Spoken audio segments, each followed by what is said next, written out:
You are 10 years old. It's a Friday evening in September, the kind where the sky goes orange over the terraces and the air smells like chip fat and rain.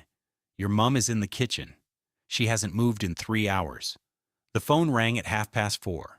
She answered it. And then she sat down on the kitchen floor. Not on a chair, the floor.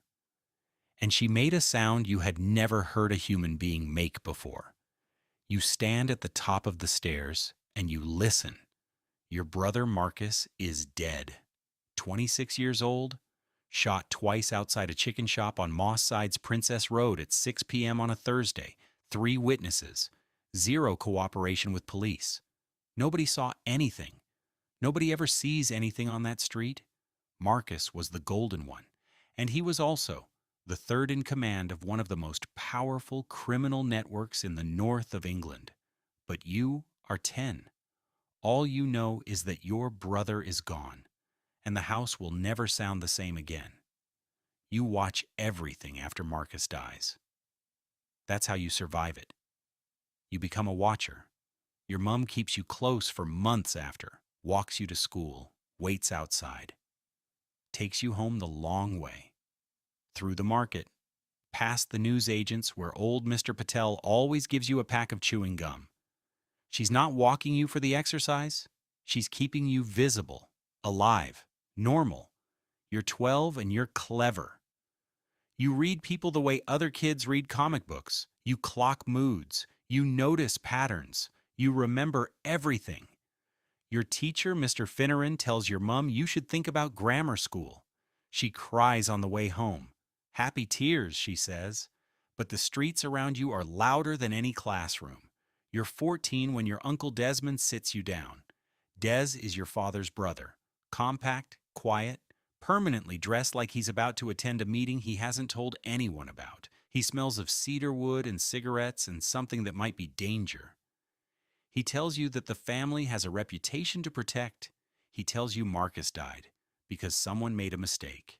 Not Marcus, someone else. And that mistake was disrespect going unanswered for too long. He doesn't tell you more than that. But he tells you that you are protected, that nobody will touch you as long as you remember where you come from. Then he slides a Nokia across the table. Don't use your personal one for anything important. You're 14. You take the phone. By 16, you're not on the streets. Your family is very deliberate about that. You're in 6th form at a college in Didsbury. You take economics, business studies, and history. You're quiet in class and terrifying in arguments. Your history teacher once told you that you think like a general. She meant it as a compliment. Outside college, you are learning a different curriculum entirely. You sit in on meetings you were never officially invited to. A pub function room in Gorton. A unit on a trading estate in Trafford. You just absorb. Supply chains. Territory disputes. Who owns what and who owes whom, and how the money moves from the streets to the books without leaving fingerprints. Manchester's criminal infrastructure in these years is sophisticated in ways the public doesn't understand. Its hierarchy, postcode boundaries respected like international borders, agreements enforced without courts, taxes paid without HMRC. You understand it faster than anyone expected. Your uncle starts looking at you the way your father used to look at Marcus. 18. First year of a business degree at Manchester Met that you may or may not finish. Your real education costs nothing and pays everything. You design a system. Nothing written down, all in your head. A web of legitimate micro-businesses, each one small enough not to attract attention. A hand car wash in Leavenshume. A catering supply company. A letting agency managing 12 properties in Gorton and Openshaw. None of them make spectacular money on paper. All of them are completely explainable to an accountant. The money that flows through them, however, is not entirely the money they earned. You are 20 years old when you first see the monthly figure. You stare at it for a long time. Then you go and make a cup of tea like your mum taught you. Here's what nobody tells you about this life. It makes you cold. By 23, you have made decisions that ended people's livelihoods. sanctioned things you don't name out loud, sat across from men who were terrified of you and felt almost nothing. You don't drink heavily, don't do the product, don't flash money or post anything on social media. You drive a 3-year-old Audi that nobody looks twice at.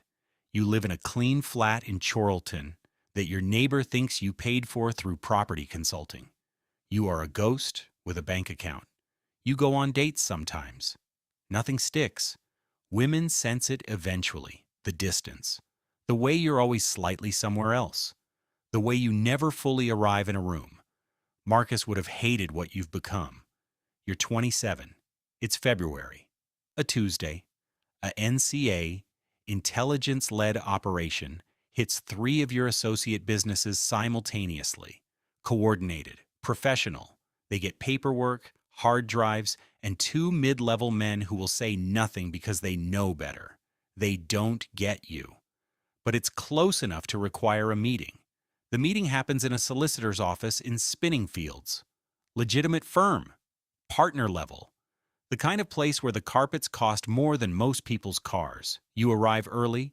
She's at the reception desk. Not a receptionist, you realize quickly. She's arguing with one. Calm but completely immovable. She's a junior associate, apparently, and they've put her client in the wrong conference room, and she is explaining, with surgical precision, exactly why that is unacceptable. She doesn't raise her voice once. She wins completely. She turns and nearly walks into you, looks up. Dark eyes. No apology on her face. Just assessment. You're early, she says. I'm always early, you say. Then you can wait, and walks off. You sit down. And for the first time in 4 years, you are fully present in a room. Her name is Nadia Okafor, 30 years old, Nigerian British. Grew up in Hume, 3 miles from where you grew up, in a world 3,000 miles away from yours. Father, a retired GP. Mother, a secondary school principal. First in her family to study law. Driven like a blade through everything she's ever wanted. She has absolutely no interest in you. This is new. You engineer a second meeting, then a third. You're honest about what you do, or as honest as you've ever been with anyone. You tell her you're in property and logistics. She tells you she's not stupid. You tell her she's right. She tells you she doesn't date clients. You tell her you'll change solicitors. She thinks you're joking. You change solicitors the next morning. She agrees to 1 coffee. 1. 45 minutes in a cafe on Deansgate. 3 hours later, you're still there? She argues with everything you say, not to be difficult, because she actually disagrees. She has opinions like weapons, pointed, accurate. She talks about her cases, her family, what she wants her life to look like in 10 years. Nobody has ever talked to you about the future like it's a real place. You drive home and sit in your car for 20 minutes before going inside. You don't fall quickly, neither does she. It takes 7 months of coffees and arguments and long drives and one very honest conversation at 1 a.m. on the roof of your building where you tell her more truth than you've told anyone in your adult life. She's quiet for a long time after, then she says, I'm not going to save you. That's not what this is. You tell her you're not looking to be saved. She says, good, because I'm not equipped for that and I won't pretend to be. But I'm also not going anywhere. Not yet.